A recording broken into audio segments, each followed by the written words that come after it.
अस्सलाम वालेकुम। वेलकम करते हैं आपको ग्लोबल पॉलिटिको में। आज हमारे ग्लोबल पॉलिटिको के पहले एपिसोड में हमने एक ऐसे गेस्ट को इनवाइट किया जो कि ना सिर्फ पाकिस्तान के पॉलिटिकल स्ट्रक्चर पे एक गहरी नज़र रखते हैं, बल्कि इसके अलावा पाकिस्तान में होने वाले और बहुत सारे इवेंट, पाकिस्तान में होने वाले कई माशरती बुराइयों को ना सिर्फ उन्होंने हाईलाइट किया बल्कि उनके ऊपर उन्होंने आवाज़ उठाई। आज के हमारे पहले एपिसोड के गेस्ट डॉक्टर मैरब मोइज़ावान, जो कि transgender right activist and global policy practitioner भी हैं और इसके अलावा वो एक पॉलिटिकल पार्टी के मेंबर भी हैं। ये सब बातें हम उनसे पूछेंगे कि रीसेंट इलेक्शन में उनके क्या कमेंट्स हैं और क्या ऐसी चीज़ें हुई हैं जो कि शायद मेरी या आपकी आंख उस चीज़ को ऑब्जर्व ना कर सके। तो शुरू करते हैं। डॉक्टर मैरब, मेरा आपसे जो फर्स्ट क्वेश्चन है वो पॉलिटिकल सिचुएशन जो हमारे कंट्री में इस टाइम पे है, मेरा आपसे पहला सवाल इस हवाले से है, आपके कमेंट्स इसके ऊपर क्या हैं? ये तो दरिया को कूजे में बंद करने के हवाले से होगा। और my quick comment my quick comment on the current political scenario is going to be that the unprecedented is always precedented. Unfortunately Pakistan का अलमिया ही दरअसल ये है कि जो कुछ भी आपको अभी होता हुआ नजर आ रहा है, ये 2018 में भी हुआ, जिनको आरओज इलेक्शन कहा गए उस जमाने में, लेकिन उससे मुस्तफीद होने वाली सियासी जमात का नाम पाकिस्तान तहरीक इंसाफ था। ये 2013 में भी हुआ, उस वक्त मुस्तफीद होने वाली जमात का नाम पाकिस्तान मुस्लिम लीग नून था। 2008 के अंदर ये करने की आसत जरूरत नहीं पड़ी, क्योंकि आप जो लीडिंग पॉलिटिकल पार्टी की उस वक्त चेयरपर्सन थी, आप उनको ब्रॉड डे लाइट के अंदर असैसिनेट करके फायर ब्रिगेड के टैंकर बुला के पूरे का पूरा सीन धो देते हैं इन्वेस्टिगेशन कंडक्ट करने से पहले। और आज तक वो इन्वेस्टिगेशन कोर्ट्स के अंदर स्टॉल हो रही है। मल्टीपल वकील, मल्टीपल विटनेसेस, गवाहान को गन डाउन कर दिया गया है। उससे पहले आपके यहाँ मिलिट्री डिक्टेटरशिप इम्पोज्ड थी, जो कि अपनी बनाई गई सियासी पार्टी जिसका नाम पाकिस्तान मुस्लिम लीग काफ था उसके जरिए आई हुई थी। उससे पहले आपने पिछले वजीर आजम के खिलाफ मिलिट्री कू किया, उसका जहाज उतारा, उसको जेल में डाला, फिर वो एग्जाइल के अंदर गया। उसकी टर्म मुश्किल से 2-3 साल हुई थी। उससे पिछली वजीर आजम को भी आपने करप्शन के चार्जेस पे प्रेसिडेंट के जरिए असेंबली तहलील करके उनकी पार्लियामान आपने गिरा दी, हटा दी। उससे पिछले वही वाले वजीर आजम थे नवाज शरीफ साहब, उनको भी ऐसे ही हटाया गया, जो कि लाडले भी थे हालांकि। इनफैक्ट इस्लामी जमहूरियत इत्तेहाद और मुस्लिम लीग नून का आज की जो पूरी की जो बर्थ है वो ही जियाउल हक की गोद के अंदर है। उससे पहले आपकी वजीर आजम बेनजीर भुट्टो साहिबा थी, उनकी भी आपने गवर्नमेंट पूरी नहीं चलने दी, और जब उनकी गवर्नमेंट आ गई तो उनको भी तरह तरह के इत्तेहाद करने पड़े। उस जमाने की इस्टेब्लिशमेंट, ये अर्ली 90s की बात हो रही है, जो कि प्रो तालिबान, प्रो अलकायदा किस्म की इस्टेब्लिशमेंट थी उस जमाने की। उस जमाने की सेंसिबिलिटी एक बिल्कुल अलग थी। ये अभी तो मैंने सिर्फ 30 साल का रिवाइंड बटन मारा है, 30 का, तो ये आपके पास हालत आई है। अब अगर हम लोग ये 30 के बजाय मैं इसको 40 साल और पीछे घसीटूं, and we go all the way to 1947, तो फिर तो शुरुआत, फिर तो नहीं कि बात खत्म ही नहीं हो सकती ना। बहुत कुछ है खोलने को, इसमें लीगैलिटीज आ जाती हैं, टेक्निकलिटीज आ जाती हैं। So once again going back to my core sentence that in Pakistan the unprecedented is always precedented. क्या ऐसा काम है जो आपके मुल्क ने आज तक नहीं किया? assassinations, judicial murders, politically motivated cases, bomb blasts, flat out annihilation of political families and political parties। अवामी ना, अभी तो मैंने एक फेडरल सतह पे बात की है। सूबाई सतह पे हम जाएं तो बलोचिस्तान, सिंध, पंजाब, खैबर पख्तूनख्वा, हर सूबे की अपनी एक रुदाद है, अपनी एक दास्तान है। So unfortunately make trying to make sense out of all of this, मुझे तो ये लगता है कि पाकिस्तान की सूरत हाल ये है कि we are an extractive land. हम एक ऐसी धरती बन चुके हैं और हम एक ऐसी रियासत बन चुकी है जिसका मकसद ही फिलहाल ये है कि वो यहाँ से जितना एक्सट्रैक्ट कर सकती है, चूस सकती है, एक पैरासाइट की तरह वो एक्सट्रैक्ट करे, ताकि वो अपने आप को एनरिच कर सके और जगहों पे जाके। मुझे नहीं लगता कि हमारे जो कायदीन हैं, जिसमें हमारी तमाम इस्टेब्लिशमेंट, तमाम पॉलिटिकल पार्टीज एक तरीके से आ जाती हैं, तमाम अगर खैर नहीं भी तो मेन स्ट्रीम आ जाती हैं, कि वो पाकिस्तान को अगले 12-15 साल से ज़्यादा आगे देख रही हैं। उनकी हर चीज़ बहुत शॉर्ट टर्म लग रही है। सो माई नेक्स्ट क्वेश्चन इज़ कि हम इन तीन पार्टीज़ के अराउंड ही रिवॉल्व कर रहे हैं। अगर हम काफ़ी टाइम पुरानी हिस्ट्री देखते हैं, लाइक जैसे 30-40 ईयर्स में, लेकिन उसके अलावा भी बहुत सारी पॉलिटिकल पार्टीज़ हैं जो कि रजिस्टर्ड हैं, इलेक्शन कैंपेन में हिस्सा भी लेती हैं, वोट अपने अपने एरियाज़ में गेन भी करती हैं। सो माई क्वेश्चन टू यू, अब मैं थोड़ा सा इसको लिंक करूँगा आपके साथ। ANP के ऊपर मैं आपसे क्वेश्चन करना चाहूँगा, योर पर्सपेक्टिव ऑन दिस। देखिए, first and foremost, I am a big proponent of the 18th amendment to the constitution. और 18वीं तरमीम लाने की जरूरत ही इसलिए पड़ी कि आपने वो वादा जो कि पाकिस्तान की अवाम से किया था 1940 से 1947 के बीच में, एक नए मुल्क का, जो कि कभी किया कभी नहीं किया। 1946 तक तो लोगों को पता भी नहीं था कि मुल्क बन रहा है। कैबिनेट मिशन प्लान और क्रिप्स मिशन प्लान तो आप इनिशियली एक्सेप्ट करके बैठे हुए थे। 1947 में हम लोग मुल्क बनाते हैं, और 1978 के बाद से पाकिस्तान, मुताला पाकिस्तान जब इंट्रोड्यूस होता है और एग्रीवेट किया जाता है ज़ियाउल हक के टेन्योर के अंदर, तो हमें पता चलता है कि जी ये तो पाकिस्तान का ख्वाब को 1910 1920 के अंदर ही देख लिया गया था। लाइक आई सेड, लेकिन 1946 तक आप cabinet mission Cripps mission plan भी आप एक्सेप्ट कर देते हैं। ऐसी हकीकतें जो कि आपको पाकिस्तान स्टडीज की किताब में पढ़ाने की जरूरत पड़ती है। तो जब पाकिस्तान बना, मार्ज वजूद के अंदर आया, तो उस वक्त हम लोग यहाँ पे कोई भेड़ें बकरियां तो नहीं चरा रहे थे ना। लोग यहाँ पे भी मौजूद थे, आज़ादी की तहरीकें यहाँ पे भी चली हैं, सकाफतें हमारे मौजूद थी। हमारे यहाँ दुनिया की सबसे कदीम यूनिवर्सिटी तक्षशिला के मुकाम पर, जिसको आज टैक्सिला कहा जाता है, यहाँ पे पाई जाती है। पेशावर को द सिटी ऑफ फ्लावर्स कहा जाता था, अलेक्जेंडर ने अपने ट्रैवल लॉग्स के अंदर डॉक्यूमेंट किया हुआ है। तो अभी कोई बंजर बयाबानों के अंदर, सहराओं के अंदर तो पाकिस्तान नहीं बनाया गया ना। ये तो नहीं था कि पाकिस्तान में पंजाब के बॉर्डर के इस पार सिर्फ सहरा और चटियल पत्थर थे, और ट्रेनों के अंदर लोग लखनऊ से और अवध से और दिल्ली से और हैदराबाद दक्कन से बैठ के आए और फिर आके पाकिस्तान आबाद हुआ। हमारी रेजिस्टेंस की मूवमेंट चल रही थी, खैबर पख्तूनख्वा के अंदर भी चल रही थी, पंजाब के अंदर भी चल रही थी, बलोचिस्तान के अपने डायनामिक्स से वहां भी किसी ना किसी तरीके से चल रही थी। सो उस जमाने की मुस्लिम लीग की क्यादत ने जब पाकिस्तान बनने का वादा किया और पाकिस्तान बनाया और पाकिस्तान बना दिया, तो यही बात की गई थी कि जो प्रोविंशियल ऑटोनॉमी है, जो इलाके हैं, जो रीजन्स हैं, उनको उनका इंडिपेंडेंट मैंडेट दिया जाएगा। They are going to be independent in the sense that they are going to be autonomous. कि बेशक झंडा हमारा एक होगा, कौमी तराना हमारा एक होगा, पासपोर्ट हमारा एक होगा, मुल्क का एक नाम दिया जाएगा, लेकिन पाकिस्तान तो 14 अगस्त 1947 को मार्ज़े वजूद के अंदर आया है। आपकी एथनिक आइडेंटिटी, आपकी रेशियल आइडेंटिटी, आपकी रेजिस्टेंस की हिस्ट्री तो कई सदियां पुरानी है, कई साल पुरानी है। तो हम आपकी ऑटोनॉमी को रिस्पेक्ट करेंगे। मैं यहाँ पे ये वाली बात कॉन्ट्रास्ट करती हुई चलूं कि ये ऑटोनॉमी पाकिस्तान को बहुत अच्छी लगती है और पाकिस्तान के मेनलैंड शहरियों को बड़ी अच्छी लगती है, जम्मू और कश्मीर के लिए। इसीलिए जब नरेंद्र मोदी ने कश्मीर की रीजनल ऑटोनॉमी और रीजनल इंडिपेंडेंस की क्लॉज को कॉन्स्टिट्यूशन से एलिमिनेट किया, तो आपने अपने कश्मीर हाईवे का नाम तब्दील करके श्रीनगर हाईवे रख दिया इस्लामाबाद के अंदर। आपने एयरपोर्ट से लेके फेडरल सेक्रेटेरिएट तक मल्टीपल पैनाफ्लेक्स लगा दिया, आप लोगों ने बिलबोर्ड छपवा दिए। तो जो मैं बात कह रही हूँ कोई अनहोनी बात नहीं है। ये मेनलैंड पाकिस्तानियों को नुक्ता समझ आता है और वो इस नुक्ते को सपोर्ट भी करते हैं for the case of Jammu and Kashmir in India, लेकिन हमारी रीजनल स्टेट्स के लिए ये नहीं करते। तो 18th अमेंडमेंट का होना बहुत जरूरी था। और जब 18th अमेंडमेंट हमारे पास आ जाती है, जब एक फेडरेटिंग स्टेटस हम दे देते हैं पाकिस्तान की रियासत को, तो हम ये समझते हैं कि हर सूबा अपने अंदर ये सलाहियत रखता है कि वो खुद को मुस्बत और मजबूत करे, अपनी लोकल गवर्नमेंट्स बनाए, बिल्कुल लोकल लेवल तक, यूनियन काउंसिल के लेवल तक इख्तियारात को आवाम को ट्रांसफर करे, ताकि नाली के मसाइल और पानी के मसाइल और इस किस्म की चीज़ों को वहां पे डील किया जा सके, और प्रोविंस अपना रेवेन्यू खुद जनरेट करके अपने लोगों को सहूलियात फराहम करे। कनाडा के अंदर भी आपको ये सिस्टम बहुत अच्छा लगता है। और सूबों की रिप्रेजेंटेशन हो हमारे पास वफाक के अंदर, फेडरेशन के अंदर, जो कि आपकी करेंसी, आपकी मैक्रो लेवल इकोनॉमिक्स, आपकी फॉरेन पॉलिसी और आपकी military and security policy, policy के साथ डील करे। मोटे मोटे चीदा चीदा आती हैं। और इस वक्त वो वाहिद जमात, दो जमातें अगर हम लोग कह लें, पाकिस्तान पीपल्स पार्टी कह लें थ्योरेटिकल लेवल पे, और इम्प्लीमेंटेशन और थ्योरेटिकल दोनों के लेवल पे अवामी नेशनल पार्टी, ये बड़ी जमातें हैं जिनका ये वाला मैंडेट है। तमाम रीजनल पार्टीज इस मैंडेट को सपोर्ट करती हैं, इस मंशूर को सपोर्ट करती हैं। इसीलिए मेरा ANP की तरफ होना बहुत जरूरी है, क्योंकि ANP की तारीख, नेशनल अवामी पार्टी की तारीख, पाकिस्तान की तारीख से भी पुरानी है। वो इस इलाके के साथ, इस तारीख के साथ, इस जद्दोजहद के साथ जुड़ी रह चुकी है। और वो मुझे ये लगता है कि उनकी फोरसाइट, उनकी हाइंडसाइट और उनकी कंटेम्प्ट दौरे हाजिर के मसाइल की जो अंडरस्टैंडिंग है, वो बाकी पॉलिटिकल पार्टीज के मुकाबले में ज्यादा मुस्बत। अपनी बात को कंक्लूड करते हुए, मेरा ताल्लुक पख्तूनख्वा से है। अगर मैं किसी ऐसी ही पॉलिटिकल पार्टी को सपोर्ट करूंगी जिसका रुख पेशावर की तरफ होगा, जिसका रुख सूबे की तरफ होगा, ना कि वफाक, ना कि इस्लामाबाद की तरफ।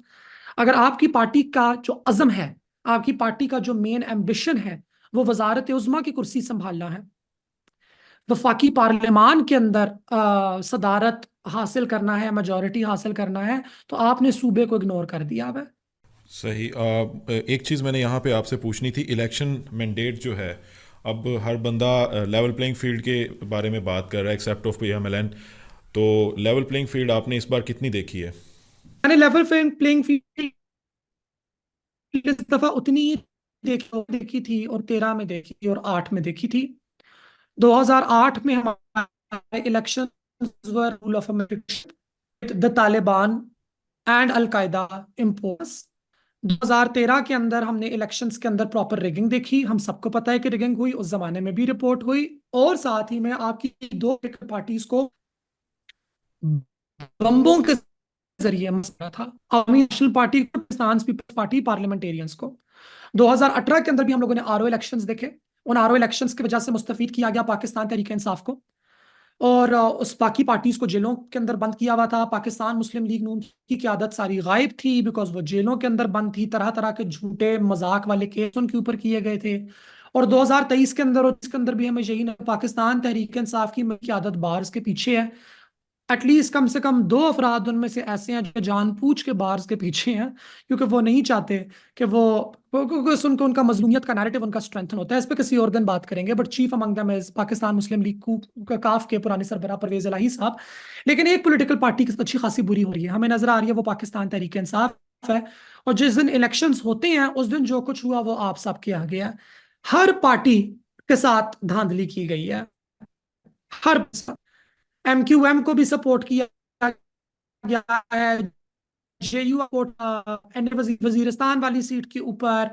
अच्छा, PMLN को सपोर्ट किया गया मल्टीपल सीट्स के ऊपर, इलेक्शंस चैलेंज हो गए हैं। I will like to openly admit कि PTI को भी सपोर्ट किया गया।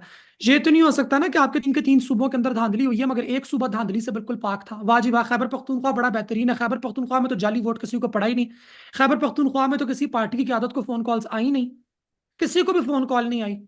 मैं ये देखे, मेरा काम नहीं है एज एन अवामी नेशनल पार्टी की मेंबर कि मैं कुछ बोलूं इसके ऊपर। जिस दिन हमारी पार्टी की आला क़यादत और इंफॉर्मेशन की जो दफातर हैं वो ये फैसला करेंगे कि वो आवाम के साथ शेयर करें कि एक एक पोलिंग स्टेशन कितने कितने करोड़ के अंदर ऑफर किया जा रहा था, तो फिर ये बात की जाएगी। लेकिन ये कहना बहुत गैर मुनासिब होगा कि खैबर पख्तूनख्वा के अंदर धांधली नहीं हुई।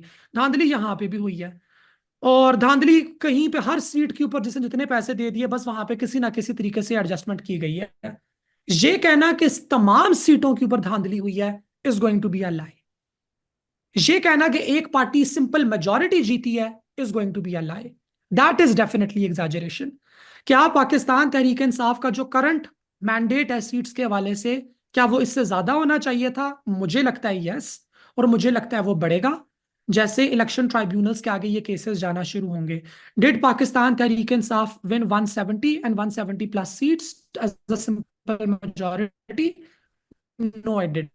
अगर हम यही चीज़ कंपेयर करते हैं बाकी पॉलिटिकल पार्टीज़ के साथ, हम देखते हैं कि 2022 तक इकोनॉमिक प्रॉब्लम्स थे पाकिस्तान तहरीक इंसाफ गवर्नमेंट के साथ। लोग जो थे वो इतने ज़्यादा पाकिस्तान तहरीक इंसाफ की गवर्नमेंट से, इवन पीटीआई के लोग भी खुश नहीं थे पार्टी से। तो उसके बाद हम ये देखते हैं कि जैसे वोट ऑफ नो कॉन्फिडेंस लाया गया, जैसे खान साहब को निकाला गया, उसके बाद एक पूरा सैम्पथी जो है वो खान साहब जनरेट कर लेते हैं और एक मैस जो है वो पूरे का पूरा उनके साथ हो जाता है।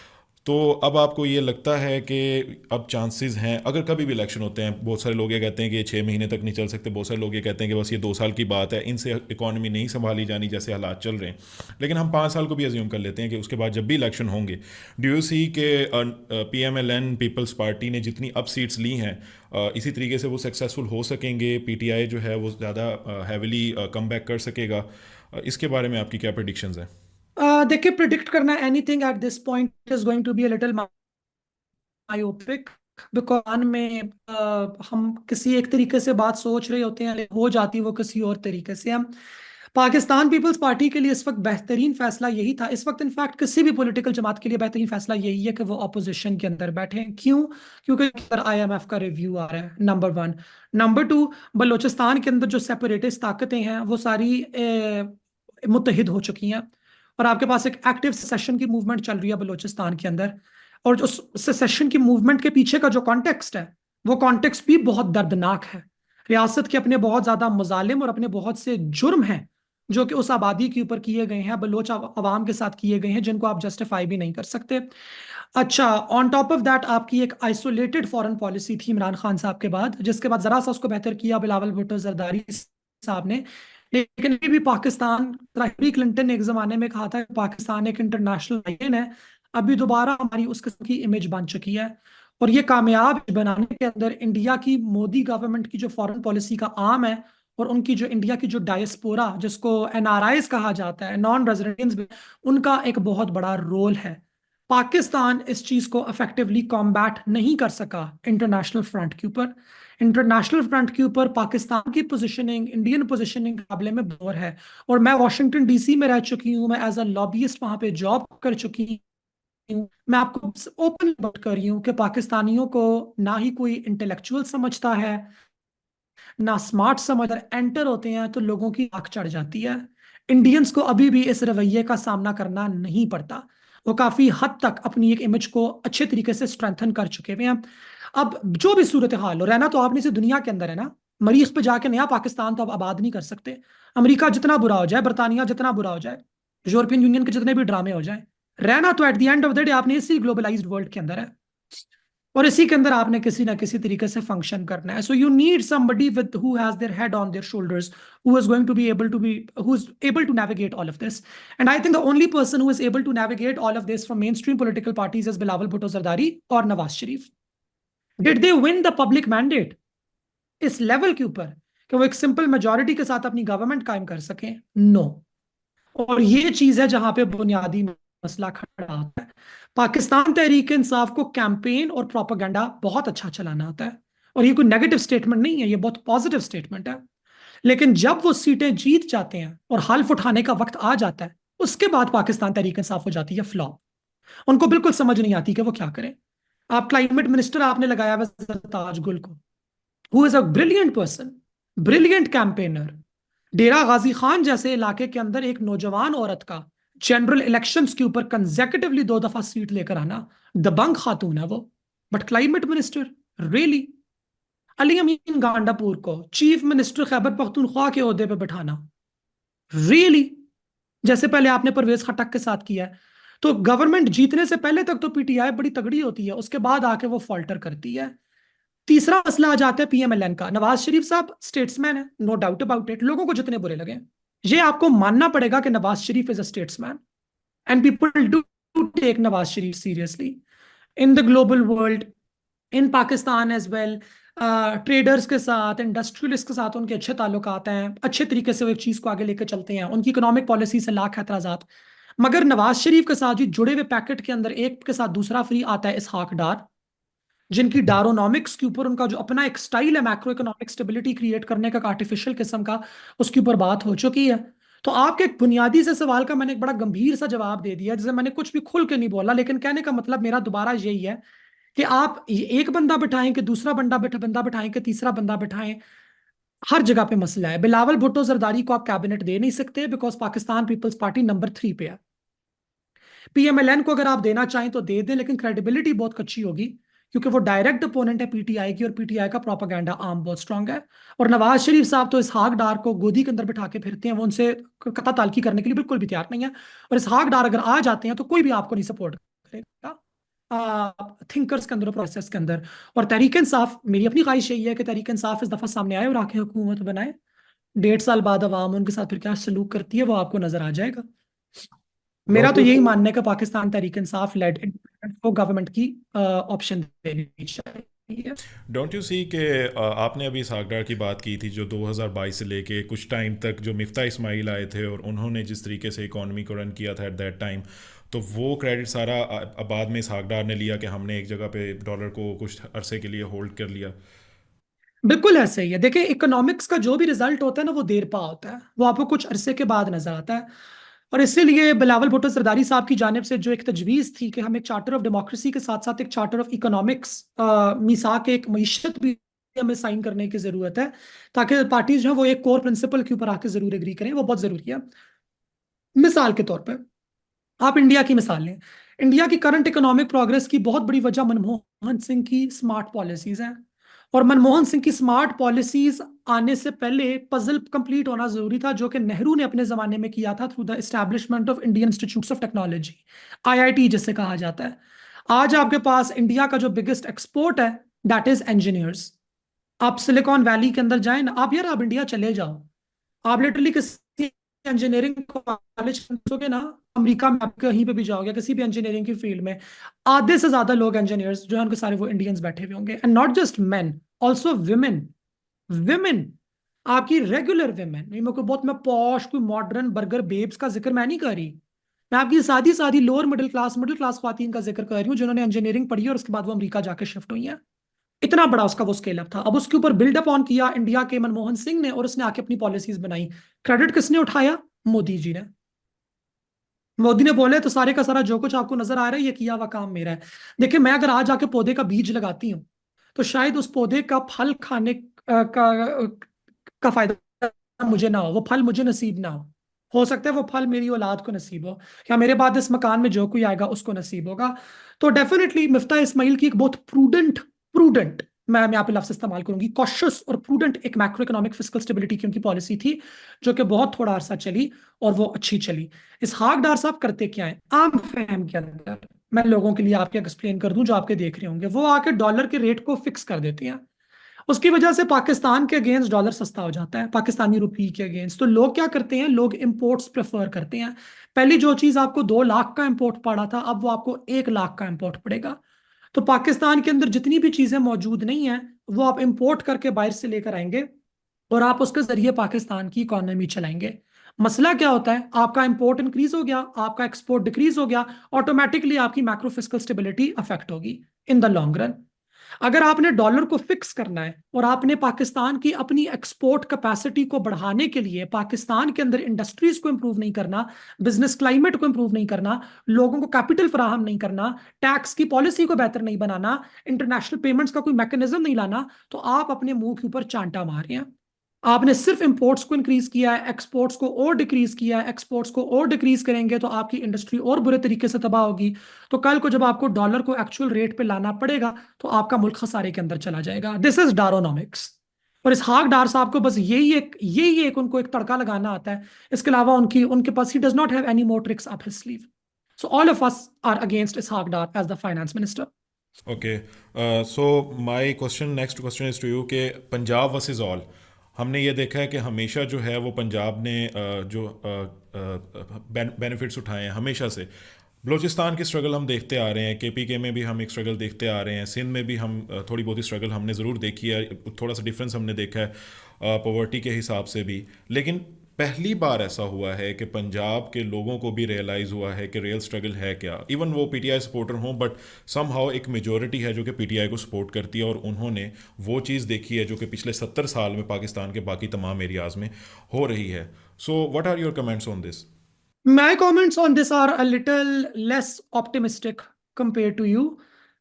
मुझे ये लगता है कि स्ट्रगल तो पहले भी सारे देख रहे थे, स्ट्रगल नजर भी आ रही थी, मगर उस स्ट्रगल के साथ जुड़ने का कोई फायदा महसूस नहीं हो रहा था। याद रहे कि वो तमाम लोग जो पाक फौज को पाकिस्तान तहरीक इंसाफ का झंडा लगा के गालियां निकाल रहे होते हैं ट्विटर के ऊपर, 2020 और 2021 तक हम लोगों को धमकियां दे रहे होते कि मैं आईएसपीआर को फोन करके बुला लूंगा, तुमने मेरे डैडी को गाली कैसे दी। ये 2 साल पुरानी बात है भाई। वोट ऑफ नो जी। कॉन्फिडेंस के भी आसपास की बात है ना। वोट ऑफ नो कॉन्फिडेंस तक तो अमेरिका बुरा था, बाजवा साहब का तो नाम ही नहीं आया था।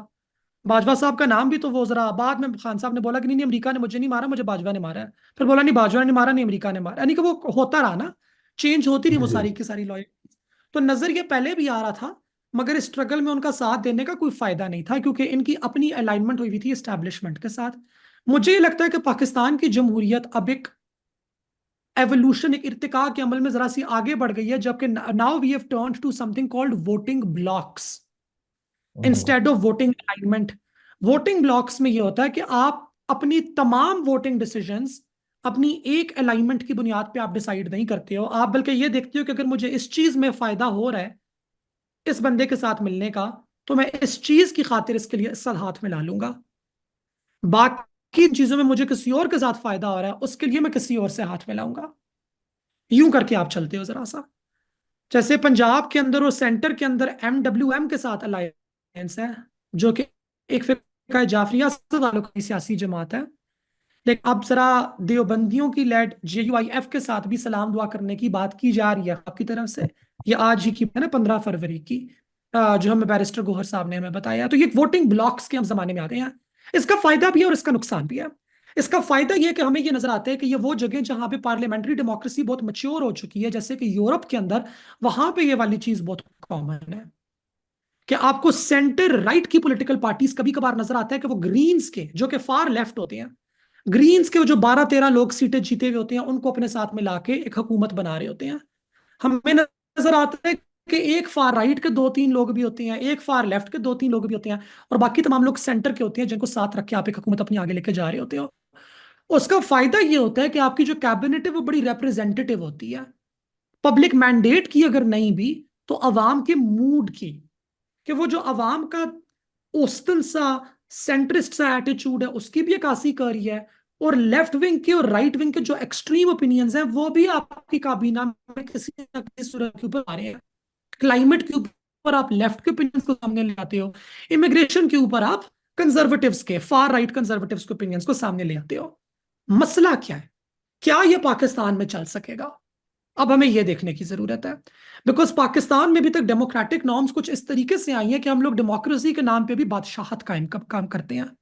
हम डेमोक्रेसी नहीं है, हम अथॉरिटेटिव मेजॉरिटेरियनिज्म की तरफ जाते हैं। इन दोनों चीजों में जरा सा फर्क है। डेमोक्रेसी का मतलब होता है everybody is represented. Authoritarian majoritarianism का मतलब बेसिकली ये होता है कि बस जिसको मेजॉरिटी मिल गई, अब उसकी अथॉरिटी है जो कि बेसिकली यहां पे जमाई जाएगी। तो फ्लेवर यानी कि जो जो सूरत हाल नजर आ रही है और जो पाकिस्तान की ग्राउंड लेवल की हकीकत है, इन दोनों में जरा सा मिसमैच हमें नजर आ रहा है कि एक इतनी mixed unity form of government, एक इतनी पोलराइज्ड कंट्री के अंदर चलाना मेरे ख्याल से एक निहायत डिफिकल्ट काम होगा। और मैं once again I would like to say कि ये जो ताज है, this is a crown of thorns, 2024 की इलेक्शन वाला, ये जो भी पहनेगा उसका सर जख्मी होगा। Well, thank you very much for your time. इंशाल्लाह हम ये सिलसिला अपने नेक्स्ट एपिसोड में इसे कंटिन्यू करेंगे। हमारे पाकिस्तान की सियासत हमेशा चंद पार्टियों तक रही है, लेकिन हम बहुत सारे ऐसे लोगों को सुनना पसंद नहीं करते जो कि सियासत को इन चंद पार्टियों से हट कर भी देखते हैं और उनके ऊपर नज़रिया रखते हैं, जिनके पास फैक्ट्स इतने ज़्यादा होते हैं कि हमें उसका काउंटर करने के लिए भी टाइम और आंसर नहीं होता।